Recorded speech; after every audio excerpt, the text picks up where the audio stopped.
This is not a test. This is your emergency broadcast system announcing the commencement of the annual purge sanctioned by the U.S. government. Weapons of Class 4 and lower have been authorized for use during the purge. All other weapons are restricted. Government officials of ranking 10 have been granted immunity from the purge and shall not be harmed.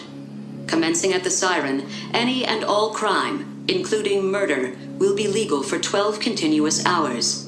Police, fire, and emergency medical services will be unavailable until tomorrow morning at 7 a.m. when the purge concludes.